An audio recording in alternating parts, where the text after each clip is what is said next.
Good morning, student. I am Shilpa Mankare from Adarsh Pandiketan Senior Secondary School, your science teacher. Today we have revised our chapter 3 and 4. आज जो है हमारा हम chapter 3 और 4 जो है रिवाइज करेंगे और उसका जो ओटी आपको आना है उसमें से फिर आपसे क्वेश्चन पूछे जाएंगे. So student, open to your book. उसमें पेज नंबर 18 आप ओपन कीजिए. Our chapter 3 is fiber to fabric.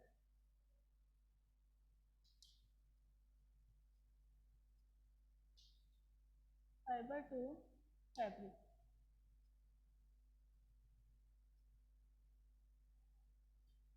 हमारा जो चैप्टर 3 है फाइबर मीन्स धागा और फैब्रिक मीन्स कपड़ा. कैसे धागों से जो है रेशो से, फाइबर मीन्स रेशो, जैसे रेशो से जो है कपड़े बनाए जाते हैं वो अपन इसमें देखेंगे. फर्स्टली आपका वैरायटी ऑफ फैब्रिक. जो फैब्रिक्स की वैरायटी होती है, अलग अलग टाइप्स के होते हैं फैब्रिक रेशे. कुछ जो होते हैं कॉटन होते हैं, सॉफ्ट करने पे थोड़े डल से होते हैं. कुछ जो होते हैं काफ़ी शाइनिंग होते हैं, काफ़ी सॉफ्ट होते हैं. तो इस तरीके से अलग अलग जो है फैब्रिक, अलग अलग वेराइटीज़ के कपड़े होते हैं. नेक्स्ट हमारा टॉपिक होता है फाइबर्स. फाइबर्स कैसे बनते हैं? तो फाइबर्स जो है थिन स्ट्रैंड, पतली पतली लड़ियों जो होती हैं उनसे मिलकर बने होते हैं. जैसे आप लोगों ने थ्रेड धागा देखा है, धागे को जब आप सुई में डालते हैं तो उसमें से अलग अलग पतली पतली और लड़ियाँ निकलती ना, वो उसके क्या कहलाते हैं? वो उसके फाइबर्स कहलाते हैं. तो the thin strand of thread RBC are made up of still thinner strands. धागा जो पतली पतली लड़ियों से मिलकर बना होता है वो क्या कहलाता है? उसका फाइबर्स कहलाता है. Fibres are two types. Fibres क्या होते हैं? टू टाइप्स के होते हैं. First is a natural fibres and second is a synthetic fiber. Natural fibres जो हमें नेचर से मिलते हैं और सिंथेटिक फाइबर्स मीन्स जिन्हें मनुष्य खुद बनाता है. नेचुरल फाइबर्स में आते हैं टू टाइप्स के fibre. First is a plant fibre और second is a animal fibre. And second is a animal fibre. Plant fibres कौन से होते हैं? जो हमें प्लांट से मिलते हैं. क्लियर? और एनिमल फाइबर्स जो हमें एनिमल से मिलते हैं. प्लांट फाइबर्स कौन कौन सा प्लांट से मिलता है हमें? Cotton and jute plant. Cotton plant से हमें कॉटन मिलता है जिससे कि अपन कॉटन फाइबर्स बनते हैं, cotton fabric. And jute plant से जो है जूट के जो है फैब्रिक्स बनाए जाते हैं. Next is the animal fibre. Animal fibre से, एनिमल फाइबर जितने भी हैरी एनिमल्स हैं, हैरी एनिमल्स में जितने भी एनिमल्स की बॉडी पे हेयर्स होते हैं उनको, उनसे हमें क्या मिलता है? एनिमल्स फाइबर्स मिलते हैं. फॉर एग्जांपल कौन सा hairy animals? Sheep, goat, rabbit and camels. Sheep से के हेयर्स क्या मिलता है? वूल, ऊन मिलती है. तो ये सभी क्या है? एनिमल फाइबर्स हमें मिलता है, वूल फाइबर. अब आपका नेक्स्ट टॉपिक आता है सम प्लांट फाइबर. और सिंथेटिक फाइबर्स कौन से होते हैं? जो हमें प्लांट से, एनिमल से नहीं मिलते, जिन्हें human beings man made fibre is called a synthetic fibre. जिन्हें मनुष्य खुद बनाता है. कैसे बनाता है? केमिकल्स का यूज करके. Clear? Those fibre is called a synthetic fibres. अब हमारा जो नेक्स्ट टॉपिक आएगा प्लांट फाइबर्स. प्लांट फाइबर्स कैसे होते हैं, कैसे हमें प्लांट से फाइबर मिलता है, कैसे उन फाइबर से कपड़े बनते हैं, वो अपन इसमें देखेंगे. First is a plant fibre.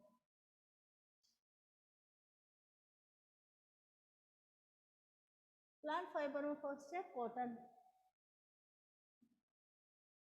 Cotton means होता है रुई या सूती वस्त्र. रुई सबके घरों में यूज में होती है. कॉटन का यूज करते हैं ना हम दिया बत्ती में. और जो घरों में आप कुशन्स वगैरह, गद्दे वगैरह बिछाते हैं, उनमें भी कॉटन्स को यूज में लिया जाता है. तो कॉटन्स कौन सा पार्ट होता है प्लांट का? तो कॉटन्स कहाँ उगता है प्लांट पे? जो कॉटन प्लांट का फ्रूट ऑफ कॉटन प्लांट, सभी प्लांट्स का फ्रूट उगता है ना, वैसे ही कॉटन प्लांट का क्या होता है? फ्रूट होता है. ठीक है? जिसे क्या बोलते हैं इस फ्रूट को? कॉटन बॉल, कॉटन बॉल इसको बोलते हैं। फ्रूट ऑफ कॉटन प्लांट से हमें क्या मिलता है? कॉटन मिलता है। जब कॉटन प्लांट का फ्रूट, फल जो होता है मेच्योर हो जाता है, मेच्योर होने पर, पकने पे क्या हो जाता है? फूट जाता है। फूट जाने पर इसका कॉटन क्या है? बाहर निकल आता है, जिससे इस कॉटन से हमें क्या मिलता है? कॉटन फाइबर्स मिलते हैं। और कॉटन फाइबर्स से कैसे जो है कपड़े बनाए जाते हैं वो अपन इसमें देखेंगे नेक्स्ट प्रोसेस में। फर्स्ट है क्योंकि कॉटन प्लांट पे लगा होता है तो इसके बीच में क्या होता है? इसके सीड्स होते हैं, बीज होते हैं।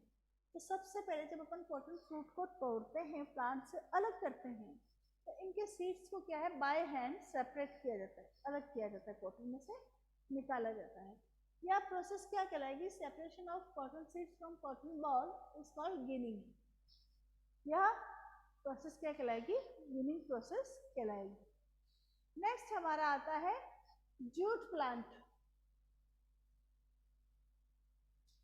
जूट प्लांट जो बोरे, रस्से आप यूज में लेते हैं घरों में, अनाज वगैरह स्टोर करने के लिए, थैले वगैरह, वो किसके बने होते हैं? वो सभी जूट प्लांट के बने हुए होते हैं।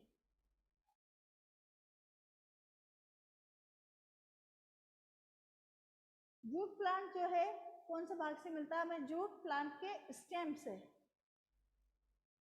ये part stem of jute plant, jute plant का जो स्टेम होता है, तना होता है, उससे हमें क्या मिलता है? जूट मिलता है। जब जूट प्लांट जो है मैच्योर हो जाता है तो इसके स्टेम को क्या कर दिया जाता है? काट दिया जाता है। काटने के बाद इसे जो है पानी में डुबो के रखा जाता है जिससे सॉफ्ट हो जाए, फिर इससे जो है धागे बना के रस्सियाँ बनाई जाती है। अब है कि जो नेक्स्ट आपका टॉपिक आता है स्पिनिंग कॉटन यार्न, कि कॉटन यार्न को कैसे स्पिनिंग किया जाता है। तो स्पिनिंग कौन सी प्रोसेस होती है? कॉटन रुई को जब आप इस तरीके से पकड़ के धीरे धीरे खींचते हैं तो उसमें से एक पतली लड़ी निकलती जाती है, वो धागे में कन्वर्ट होता जाता है। जब इस तरीके से उसको ट्विस्टेड करते जाते हैं तो यह प्रोसेस क्या कहलाती है? स्पिनिंग कहलाती है। स्पिनिंग प्रोसेस में हमारे जो फाइबर्स है किसमें कन्वर्ट हो जाते हैं? स्पिनिंग प्रोसेस से यार्न, धागे में कन्वर्ट हो जाते हैं। और धागे से जो है चरखे का यूज करके हम कपड़े धागा बनाकर जो है फिर हम उसका कपड़ा बनाते हैं। यार्न टू फैब्रिक कौन कौन से मेथड से बनाया जाता है? वीविंग, बुनाई करके, वीविंग मेथड्स का यूज करके जो है हम यार्न से जो है कपड़े बना सकते हैं। इसमें जो स्टेप्स का एक लूम का यूज किया जाता है जिसमें set of 2 yarn, arranging set of 2 धागों का सेट्स होता है जिस पे जो है दूसरे सेट्स को इस तरीके से फिक्स किया जाता है धागे के, जिससे कि हमारा कपड़ा जो है बनकर तैयार हो जाता है। नेक्स्ट आती है इसमें नाइटिंग, बुनाई करना। नाइटिंग प्रोसेस में क्या होता है? सिलाई से, जैसे ऊन को, ऊन का स्वेटर बुनते हैं ना अपन सिलाई से, तो नाइटिंग उस प्रोसेस को बोलते हैं जिससे कि ऊन के धागों को अपन स्वेटर में कन्वर्ट कर देते हैं। ये तो था आपका चैप्टर 3। अब पहले मैं इस हिसाब से क्वेश्चन पूछ लूँ, आपको याद करके आए हो आप सभी चैप्टर 3 सिटी के लिए? तो पहले चैप्टर 4 भी एक्सप्लेन कर लेते हैं, फिर दोनों के जो है क्वेश्चन आपसे पूछ लेंगे। चैप्टर 4 हमारा sorting material into groups.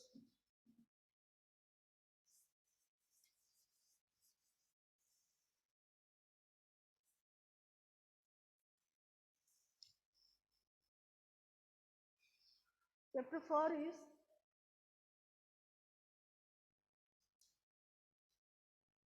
shorting material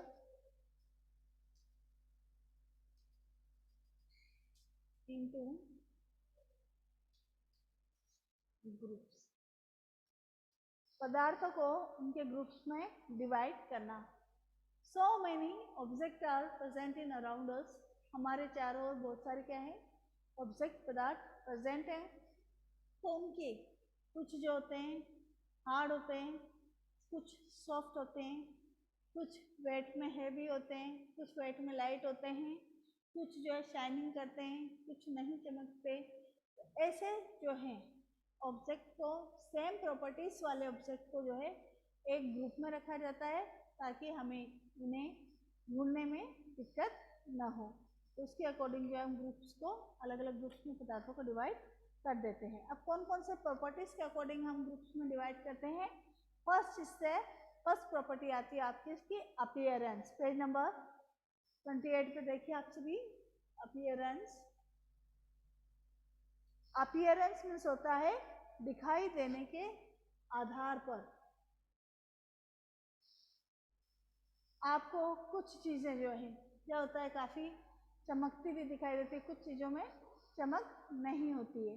तो चमकने वाली चीजों को हम जो है एक साइड रख लेंगे, मेटल की चीजों को, और नहीं चमकने वाली चीजों को एक साथ अलग ग्रुप में रखेंगे। सेकेंड प्रॉपर्टीज आती है हमारी हार्डनेस। हार्डनेस मीन्स होता है कठोरता। जो हार्ड थिंग्स हैं उन्हें हम अलग रखेंगे, जैसे कि आयरन, लोहा, स्टील, ये सभी क्या होते हैं? स्टोन। ये भी हार्ड होता है, इजीली तोड़ लेते क्या आप इन्हें? नहीं। तो हार्ड चीज़ों का अलग ग्रुप हो जाएगा और सॉफ्ट चीज़ों जो इजीली टूट जाती है उनका अलग ग्रुप हो जाएगा। नेक्स्ट प्रॉपर्टी आती है सॉल्युबल और इनसॉल्युबल। सॉल्युबल मीन्स होता है मिलना या घुल जाना, एंड इनसॉल्युबल मीन्स पानी में नहीं घुलना।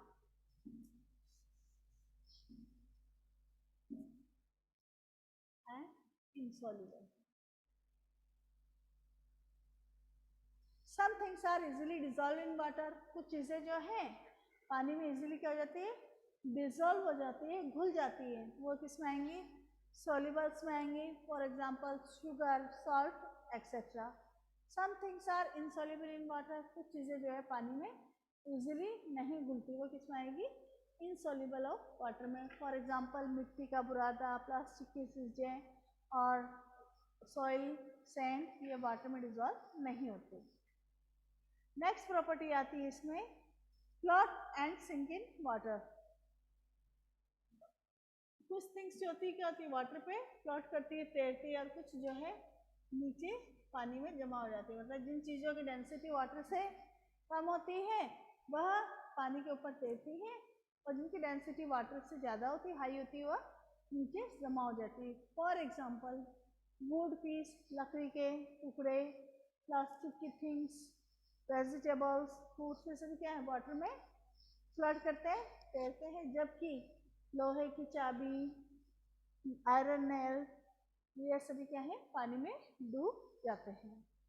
नेक्स्ट आता है आपका ट्रांसपेरेंसी, पारदर्शिता के आधार पर।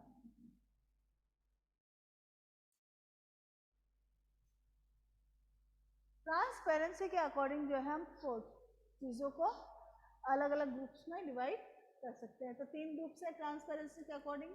First is the transparent,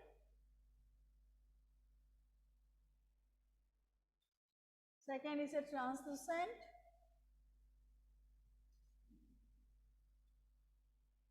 and third is a opaque object. Transparent, those things which we can see clearly. वह सब्सटेंस जिनके चारों ओर आर पार हम इजीली देख सकते हैं, वो क्या कहलाते हैं? ट्रांसपेरेंट ऑब्जेक्ट कहलाते हैं। फॉर एग्जाम्पल ट्रांसपेरेंट के एग्जाम्पल है ग्लास एंड वाटर, कांच और पानी, जिनके आर पार हम देख सकते हैं। ट्रांसलूसेंट ऑब्जेक्ट कैसे होता है? जिनके आर पार we don't see clearly, we can see but not clearly, जिनके आर पार हमें दिखाई देता है पर पूरी तरीके से साफ हम नहीं दिखाई देता, वो क्या कहलाते हैं? ट्रांसलूसेंट ऑब्जेक्ट कहलाते हैं।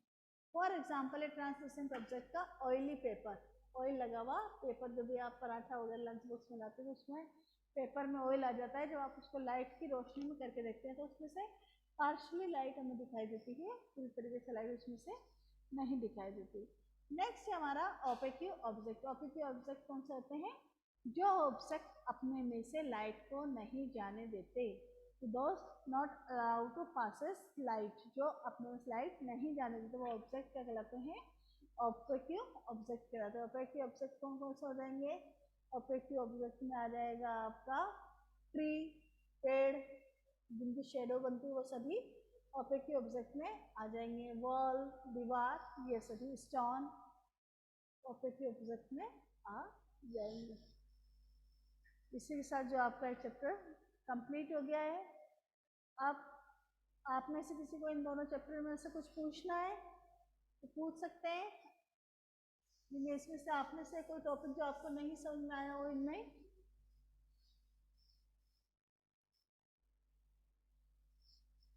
मैम मैच द फॉलोइंग कैसे आएगा? मैच द फॉलोइंग हम सामने लिखना है। मैच द फॉलोइंग में, मैच द फॉलोइंग में पेपर में सामने लिखना है क्या? हाँ। Yes ma'am. और कुछ पूछना बेटा? No ma'am. तो आपका ओटी नो मैम। ओटी ले लेते हैं आप लोगों का चैप्टर 3 का। पिक द करेक्ट आंसर का। फर्स्ट क्वेश्चन है आपसे, आंसर बोलिएगा। First is A which is a natural fibres. इनमें से जो एक नेचुरल फाइबर है, नेचुरल फाइबर्स कौन सा है? Silk, nylon, rayon, all of this.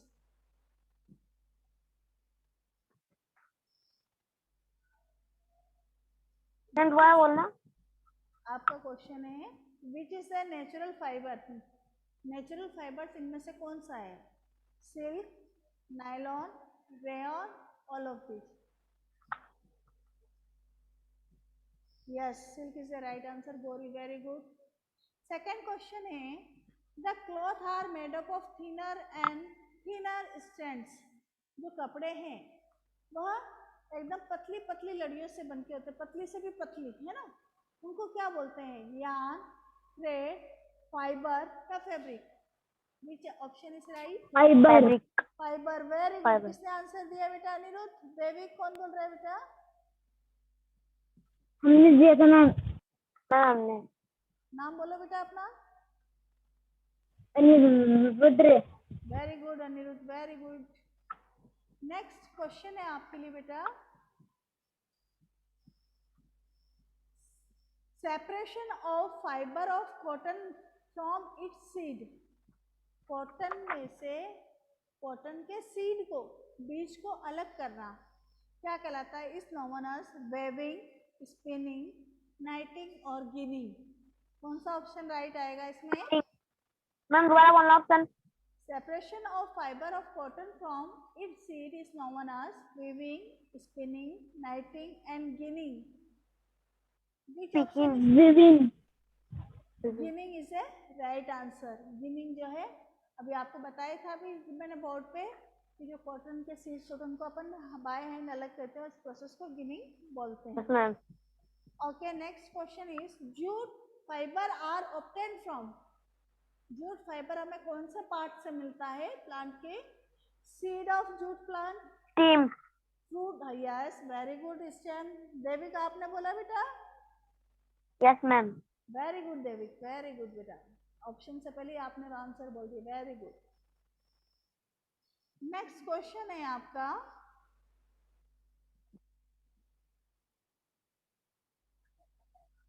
Which of the following is a plant fibre. इनमें से कौन सा जो है एक प्लांट फाइबर है?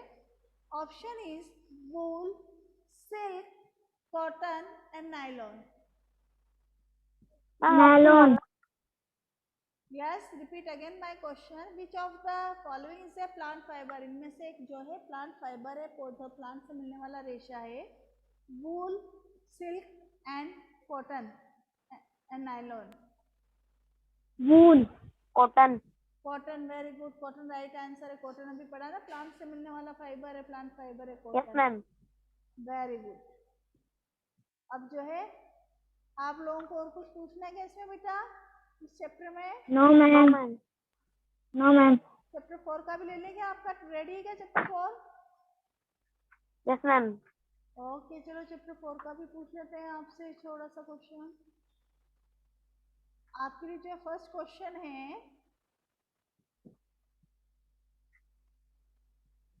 An oily thin paper sheet, oil लगा हुआ पेपर जो है विल भी किस में आएगा? ट्रांसपेरेंट में, ट्रांसलूसेंट में, ओपेक ऑब्जेक्ट में या कैन नॉट बी प्रेडिकेटेड, इनमें से कुछ भी नहीं है। कौन सा ऑप्शन सही आएगा? ट्रांसपेरेंट, ऑप्शन दोबारा बोलना। हम ऑप्शन ट्रांसपेरेंट, ट्रांसलूसेंट, ओपेक्यू और कैन नॉट बी प्रेडिकेट, तीनों में से कोई भी नहीं। ऑयली पेपर अभी जस्ट मैंने आपको बताया था।